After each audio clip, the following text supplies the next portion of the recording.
ያሳፍራል። ከሄርሜላ ጋር እንደዚህ ከምትወራረጂ አልፈሽ ባልሽን ይዘሽ እውነቴን ነው የምልሽ ከሱ ጋር ብትነጋገሪ አይሻልሽም ወይ? ሪያክት እያደረገች ሄርሜላ ሩታን እንዴት እንዳገለማመጠቻትና እንዴት እንደተጫወተችባት በመካከላቸው ያለው ኪያ ታዲያ ነገሮችን ሁሉ በማሳለቅ እያየ አብሮ በልቶ አብሮ ጠጥቶ በጣም ነው የሚደብረው፣ በጣም ነው የሚያሳዝነው። ታዲያ ይሄ ነገር ቤተሰቦቼ ምንድነው ትላላችሁ? ምንም የማያልቅ ነገር ሩታ እውነቴን ነው የምልሽ ራስሽን ብታስከብሪ መልካም ነው። በሀገራችሁ ላይ በቡታጅራ ከተማ ውስጥ ሽማግሌ የለም ወይ?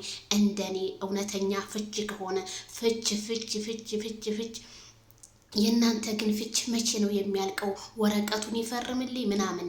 እረ ሩታዬ በእናትሽ እንደው እረ እኔ ምን እንደምል አላቅም። ቤተሰቦቼ እናንተን ፍረዱ። የዛሬውን ቪዲዮ አይታችሁ ሄርሜላ የሜዳ አህያ ሩታ ላይ ሪያክት እያደረገችባት እንደፈለገች እንትን እያለች በጣም ነው የሚገርመው፣ በጣም ነው የሚያሳዝነው። እንደ እውነት ለማመን የሚከብድ ነው የዛሬው ቪዲዮ። ሩታ ግን እንዴት ተገናኘች ከሄርሜላ? የተጣላሁትን ሰው እኔ ብሆን አልገናኝም ከባሌ ጋር ስትንዘላዘል ስትጠጥ በቃ ዋናው ስትዋኝ የነበረችን ዘልዛላ ሴት ዝሙተኛ እኔ አልገናኝም። ሩታ ግን እንዴት ተገናኘቻት? ለኔም ጥያቄ ነው የሆነብኝ ቤተሰብዬ።